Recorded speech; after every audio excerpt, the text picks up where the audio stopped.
कहानी शुरू होती है गांव के उस गन्ने के खेत से जहां सुबह की धूप हर पत्ते पर सोना बिखेर रही थी।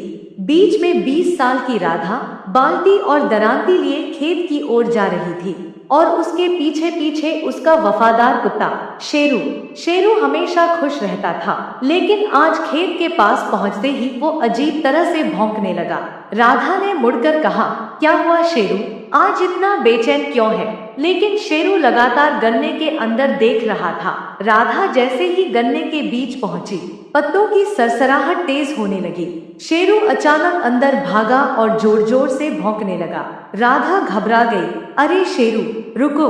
जैसे ही वह आगे बढ़ी, राधा की नजर जमीन पर पड़े कुछ बड़े पैरों के निशानों पर गई। वो इंसान के पैर जैसे बिल्कुल नहीं थे। दिल में हल्का डर बैठ गया, लेकिन राधा ने हिम्मत नहीं छोड़ी। थोड़ा आगे जाकर उसने देखा, शेरू एक गहरे गड्ढे के पास खड़ा था। गड्ढा साफ खुदा हुआ, जैसे किसी ने जानबूझकर बनाया हो। पास में एक फटी हुई पुरानी चप्पल पड़ी थी। राधा ने घुटनों के बल बैठकर कहा, ये गड्ढा किसी इंसान का नहीं लगता। आखिर किसने बनाया होगा? शेरू फिर भौंका और खेत के और भीतर दौड़ पड़ा। कुछ दिनों से गांव में डर फैला हुआ था। लोग कहते थे, गन्ने के खेतों में कोई जंगली जानवर घूम रहा है। रात को गाय बकरियां गायब हो रही थी।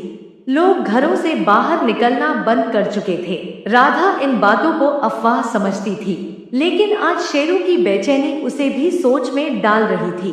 वो उसके पीछे चलती रही और तभी उसे गन्ने पर सूखे हुए खून के धब्बे दिखाई दिए। उसका गला सूख गया। ये क्या है? खून का निशान खेत के अंदर की ओर जाता था। राधा डर के मारे रुक गई, पर शेरू आगे बढ़ता गया। राधा ने हिम्मत करके कदम बढ़ाए और अचानक शेरू एक बड़े झुरमुट के पास रुककर जोर से भौंकने लगा। वहां गन्ने दबे हुए थे, जैसे कोई रोज वहीं बैठता हो। अचानक झुरमुट हिला। राधा एक कदम पीछे हट गई। शेरू आगे बढ़ा और पूरी ताकत से भौंकने लगा। कुछ सेकंड बाद झुरमुट से एक घायल काला कुत्ता बाहर निकला। उसके पैर से खून बह रहा था। वह बुरी तरह कांप रहा था। राधा की आंखें फैल गई। तो ये वही है जिसे लोग जंगली जानवर समझ बैठे थे। असलियत बिल्कुल अलग थी। राधा समझ गई कि यह कोई खूंखार जानवर नहीं, बल्कि एक घायल और डरा हुआ कुत्ता है। राधा कुत्ते को लेकर घर आ जाती है और उसकी देखभाल अपने शेरू की तरह करने लगती है। अब उसके पास 2 वफादार कुत्ते हो गए थे, जिससे उसे कहीं भी जाने में डर नहीं लगता था। वो अपना काम पूरी मेहनत से करती। अब राधा गन्ने के खेत में निडर होकर काम करती और दोनों कुत्ते उसके साथ ही रहते। लेकिन एक दिन गांव में खबर फैल गई कि जंगल से एक खूंखार भालू उनके गांव में आ गया है और वो गन्ने के खेत में छिपा हुआ है।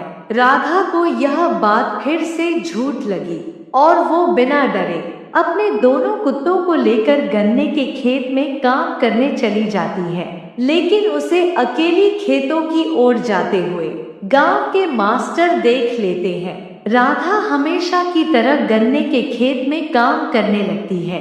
तभी दोनों कुत्ते अचानक भौंकने लगते हैं और किसी चीज का पीछा करते हुए उसके पीछे पीछे भागने लगते हैं।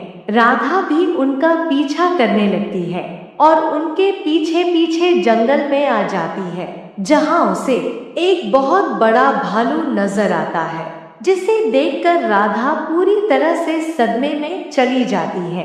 तभी दोनों कुत्ते राधा के पास आ जाते हैं। भालू इंसान को अपने सामने देखकर गुस्से में आ जाता है और राधा की ओर तेजी से दौड़ने लगता है। राधा उससे बचने के लिए गांव की ओर तेजी से दौड़ने लगती है, लेकिन कुछ दूर तक ही दौड़ने पर वो थक जाती है और नीचे गिर पड़ती है। तभी भालू उसके नजदीक आ जाता है, लेकिन अचानक गोली की आवाज से राधा अपनी आंखें बंद कर लेती है। ये वही गांव के मास्टर थे जो समय पर आकर राधा की जान बचा लेते हैं।